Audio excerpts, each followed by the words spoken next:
Selecting the best fit solution and deploying it takes time, resources, and focus. However, once a solution is launched, the work to drive and increase adoption is just beginning. Teams should continue to promote solution usage and set aggressive adoption growth numbers to ensure that they generate a positive return on their technology investments. I'm Andrew Bartolini, Chief Research Officer at Ardent Partners, an analyst firm based in Boston, and I'm pleased to present to you today a series of best practice strategies to drive faster adoption of supply management solutions. Before I do that, however, I'd like to take a minute and thank the sponsor of this video, GEP. GEP is a diverse, creative team of people passionate about procurement. They invest themselves entirely in their clients' success, creating strong collaborative relationships that deliver extraordinary value year after year. They deliver practical, effective procurement services and procurement technology that enable procurement leaders to maximize their impact on business operations, strategy, and financial performance. Winner of numerous industry awards, Clark, New Jersey-based GEP has 12 offices and operation centers in Europe, Asia, and the Americas. So why is technology adoption important? At its core, procurement or supply management technology is meant to drive efficiencies, effectiveness, and visibility, making tasks more manageable while enabling an organization to scale. Technology can help teams connect the dots to see patterns that might have been missed, arrive at conclusions faster, and/or confirm what other sources tell them. Supply management technology is meant to make the life of a procurement professional easier, faster, sharper, and enable them to be better able to solve complex problems. And since roughly 2/3 of CPOs believe that their procurement departments are short-staffed, the ability to use technology to help scale resources, gain visibility, and make smarter decisions becomes a critical competency.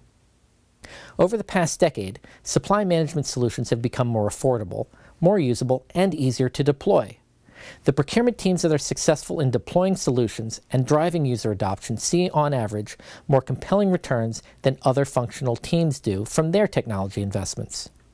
Procurement departments cannot afford to wait for the current generation of less tech-savvy staff to retire before using supply management solutions to drive greater value. Deliberate plans must be set in motion this year to improve this capability. The key to a positive ROI on a technology investment is usage. If it's not used, you simply will not maximize your returns. In the world of procurement technology, training is essential. But in this day and age, it is not unreasonable to expect that staffers train themselves on how to use new technology. In addition to taking in-person and online classes to get smart on various technology programs, there are many self-guided ways a procurement professional can get up to speed on the new tools. The providers in our industry have generally focused on making usability a priority in their newer versions, but many solutions still require some type of training. Newer aspiring users can find a plethora of free or affordable material on the internet in the form of solution provider blogs, user threads, or YouTube videos. Ask your specific solution power users or the help desk where online resources like an intranet or the web can be found. All this said, training is also table stakes. Sourcing and procurement leaders need more compelling drivers to ensure the solutions are used and used well. Today I'm going to discuss top strategies beyond training that will drive user adoption. Engage stakeholders early and often. Actively manage the change. Set aggressive adoption metrics. Track them regularly. Link compensation with usage. And make sure that user adoption includes supplier enablement. As with any IT initiative, one of the first actions is to gain executive or senior level support for the project, as well as support from all other relevant stakeholders. A larger set of project stakeholders will bring a wider set of interests, priorities, and requirements to the discussion. The earlier these different inputs are identified and understood by the larger team, the sooner they can be rationalized and prioritized into a comprehensive plan. The wider involvement of stakeholders is also a classic approach in establishing project buy-in at an early stage and promoting user adoption once the project is launched. From this group, it is likely that you can begin to identify a core set of power users who can help scale the new technology expertise across the organization. The saying, "Build it and they will come," is based on a movie and a book, and both are works of fiction.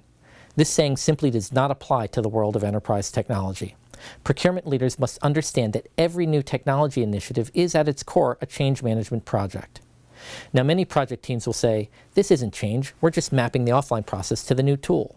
But the reality of the situation is that most users are not following the offline process today.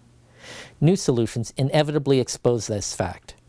The change issues with new technology cannot be understated, and they must be actively managed. Develop a report of system usage statistics and circulate them regularly to all procurement, finance, and business unit executives.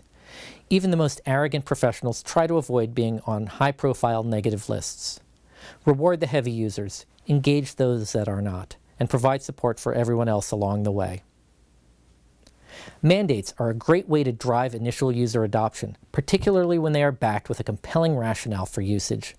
But these mandates often lose their steam as the executives who deliver them focus on other projects. We believe that the way to any staffer's heart is through their wallet.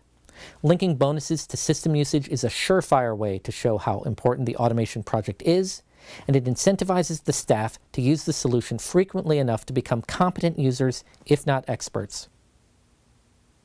Finally, it is important to remember that user adoption includes supplier enablement. The return on investment of any supply management technology project is dependent in part on the number of suppliers that are enabled on it. With P2P solutions, the ROI can be heavily dependent on supplier enablement. Supplier enablement or adoption can be the Achilles heel of any procurement tech project, so it is vitally important that there is a clear plan on who will lead the supplier enablement effort and how suppliers will be identified and prioritized. Once the program has been framed, set aggressive metrics and continue to track and update them. Completing a successful technology deployment project within procurement can be a difficult process, one which involves a high level of planning, commitment, and support from various stakeholders within an enterprise.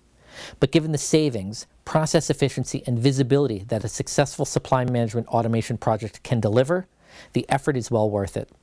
I've just laid out some key strategies and best practices to drive adoption that can lead to a more successful automation project.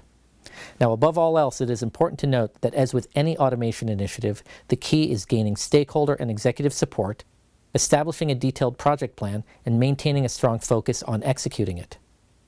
I'm Andrew Bartolini, Chief Research Officer at Ardent Partners, and I'd like to thank you for watching today's presentation.